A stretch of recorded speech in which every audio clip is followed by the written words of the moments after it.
So Chaquetrix Ben Tennyson continues his journey, unlocking a few new aliens and the birth of a new enemy. And at the end of this video, Dr. Wardy himself comes in to give us a blind perspective on the chapters. Chapter 5 starts out with a beautiful cover foreshadowing the events of this story, showing us Diamond Heart's debut and some bits and pieces of her design. We pick up where we left off last chapter with Ben, Gwen, and Grandpa Max arriving at the site of the robot that was phoned in on the radio, along with Wild Girl on the scene. Him and the team start deliberating on if this is a threat Wild Girl can handle, but ending up deciding against the alien choice, which leads him to picking the Petrosapien Crystal Woman. Let's do a stat check. This alien has the powers of crystallokinesis and an almost invulnerable exterior, high likely one of the last of her race. Her design elements give her a sort of bob hairstyle formation in her head crystals, which is most likely as a result of her being mixed with human DNA, making her a lot more distinct from full-blooded Petrosapiens. Both teams now split off into separate areas of the robot takedown mission.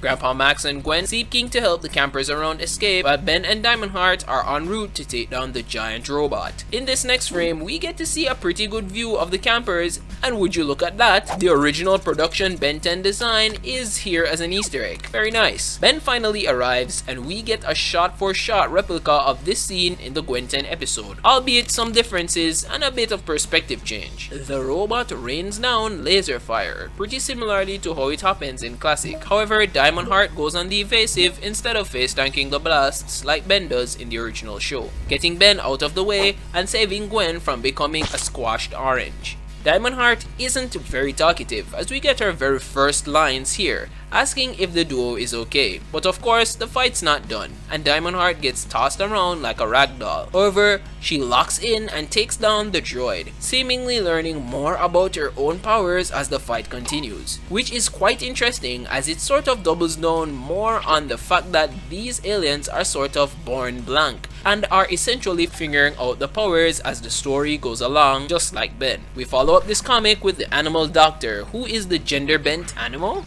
We start out with a restless Ben and his last summon, Accelerate Heart?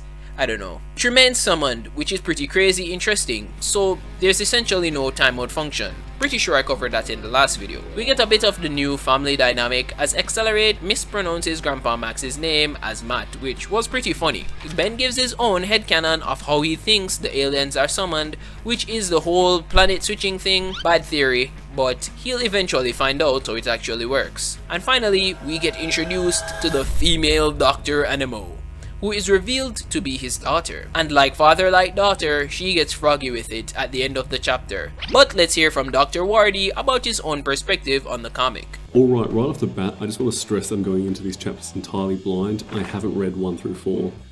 From the cover art on issue 5 alone, I'm loving the way this version of Diamond Head creates a sort of huge club arm. It's something I really would have loved to see from the series proper. Otherwise, I'm loving Grandpa Max rocking the pink shirt. And the Magical Girl Sailor Moon style Diamond Head appearance is cool too. I really would have loved to see that animated. I was also really impressed with how expressive the aliens are. My only small gripe here, and something I probably would have understood better if I had read chapters 1 through 4, is are the aliens aware of what they can do and where they come from? This sort of Diamond Heart seems surprised she can reflectively create the shield, but I don't know. Honestly, I've never found myself drawn to this series particularly, but I was pleasantly surprised by how it adapts classic series stories, especially with a few panels lining nicely with shots from the series. But jumping into chapter 6, I think the cover artwork here is phenomenal. It feels like it could have been official art from the show. Loving the Animo design especially. After my comment on Grandpa Max's shirt here, Accelerate wearing his classic red shirt was a fun nod to him having near identical shirts in just different colours. I'm also liking Ben very confidently explaining how the Chaquetrix works, presumably completely wrong. The panel with the frog transforming was especially creative, really loved the way it distorts and mutates. To be clear, this was never something I really thought I was going to talk about, but Trix is doing a really great job in telling their version of the classic series, and I particularly really love the cover art from chapter 6 and Animo's character design generally.